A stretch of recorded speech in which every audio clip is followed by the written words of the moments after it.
अच्छा सर, एक last question मैं करना चाहूँगा, वो ये कि हमारे यहाँ बहुत सारे स्टूडेंट्स ऐसे हैं कि वो डिग्री तो ले लेते हैं, BS कंप्लीट हो जाता है, MA भी कंप्लीट हो जाता है, आगे का उनको नहीं पता चल रहा होता है कि क्या करना है, या कभी सोचा ही नहीं होता, तो उन लोगों के लिए आपका क्या मैसेज है सर? यार देखो, पहली बात तो ये कि हमारे पास करियर काउंसलिंग नहीं होती, ठीक।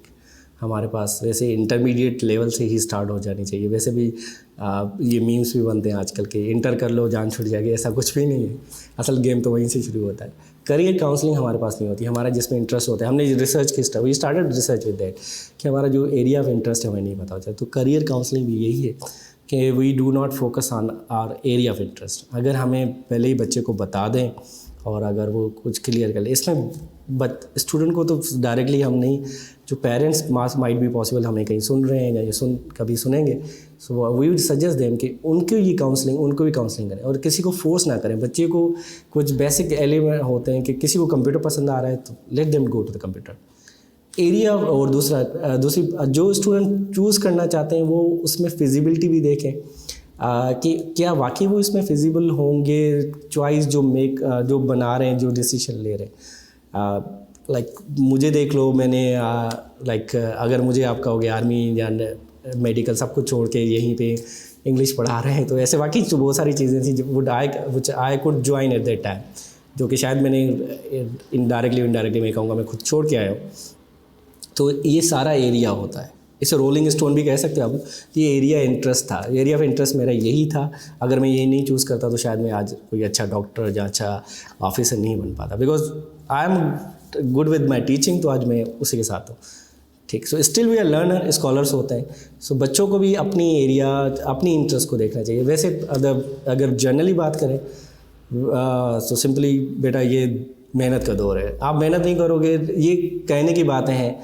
मे भी कुछ लोग वाकई ओवरनाइट टिकटॉक वगैरह से बनते हैं, लेकिन आपने देखा होगा जितना फेमस होते हैं ओवरनाइट, फिर एक वक्त आता है उसे कोई नहीं जानता। लेकिन जो मेहनती होते हैं वो एक अपना स्टेटस बरकरार रखते हैं। इट्स सेम लाइक फायर, आग जैसे जलती है ना, तेज़ जलती है तो जल्दी बुझ जाती है, और जब हल्की हल्की आग तेज़ होती है तो हमेशा चलती रहती है, आराम से चलती रहती है। So you should be stable. जो चीज़ हमने यहाँ पे लेक की है, जहाँ हमारे दोस्तों ने, जहाँ मैं अपने स्टूडेंट में भी देखता हूँ, जहाँ खुद में स्पेशली, वो है एक प्रॉपर रेगुलर जो है मेंटेन्ड, क्या कहते हैं, हर चीज़ का एक रूल रेगुलेशन बनाना चाहिए, या स्केड्यूल। हम सिंपल वर्ड में एक टाइम टेबल स्केड्यूल बना लें कि मुझे सुबह किस वक्त उठना है, रात किस वक्त तक सोना है। सो ये सारी चीज़ें अगर वेल स्केड्यूल्ड होंगी, उसको सही से हमने एक एक चीज़ को मेंटेन किया होगा, तो आई थिंक आपकी सारी चीज़ें खुद ही सक्सेसफुल हो जाती हैं। फिर आपको एक easy, it is quite easy to choose a career, क्योंकि आप बिल्कुल ही हर चीज़ को मेंटेन करते हुए आते हैं फिर करियर। लेकिन करियर के लिए आपने सवाल यही पूछा था मुझसे, तो I would suggest you simple over here for all the people who are listening us, कि choose which is best for you, not for the society or someone else. हाँ, पेरेंट्स आपके कभी गलत नहीं होते। मैं इसमें पेरेंट्स को भी, I am become a parent right now as well, so parents कभी गलत नहीं होते, वो भी आपके अच्छे हैं, तो उनकी भी सुन लो, वो भी आपको कहीं अच्छी जगह ही भेजना चाह रहे होंगे। उसमें अपने पेरेंट्स को समझाना चाहिए अगर आपको लग रहा है कि वो इस चीज़ को नहीं समझ रहे। लेकिन अगर पेरेंट्स कुछ कह रहे हैं तो वो भी बहुत ज़्यादा एक्सपीरियंस लेके आए हैं, उनको भी कुछ चीज़ें बच्चों को समझना चाहिए और बच्चों को भी उनके, दोनों चीज़ें अगर इक्वली हों। टीचर्स बहुत अच्छा, टीचर्स में बहुत ज़्यादा अच्छा रोल प्ले कर सकते हैं, दे नो वेरी वेल। जो क्लास अर्ली बिगनिंग के हम लोग यहाँ पे pedagogy of English, teaching of English courses पढ़ा रहे हैं, जहाँ एजुकेशन का डिपार्टमेंट है हमारा, वी यूजुअली सी कि जो 9th क्लास के यहाँ टीचर्स आते हैं, जो हमें टीचर प्राइमरी या 9th क्लास, उनको अपने स्टूडेंट के बारे में बिल्कुल क्लियरली पता होता है। उनके पेरेंट्स को नहीं पता होता कि इनके एक्चुअल इनकी एक्टिविटीज़ क्या हैं या इनके टैलेंट क्या है। वो टैलेंट टीचर को बहुत अच्छी तरह पता होता है, ठीक। वो शायद आपके पेरेंट्स को नहीं पता होता, because you are well hidden to from your parents या to your parents.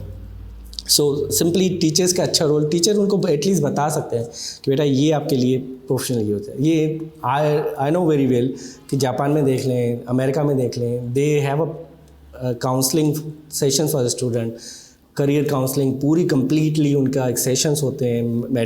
10th grade stage 10 पे, फिर इंटरमीडिएट जिसे में 12th लेवल हम लोग कहते हैं, उनकी ये ग्रेडिंग सिस्टम जहाँ जो A लेवल कर रहे होते हैं उनके लिए पूरी करियर काउंसलिंग, अगर ऐसा हो तो शायद हमारे लिए ईजी हो जाएगा। सही सर, बहुत शुक्रिया सर, आपने गाइडलाइन दी और स्टूडेंट्स की रहनुमाई की। इंशाल्लाह आपकी ये गाइडलाइन उनके लिए बहुत मुफीद रहेगी इंशाल्लाह ताला। और thank you so much sir, जज़ाकल्लाह। Thank you.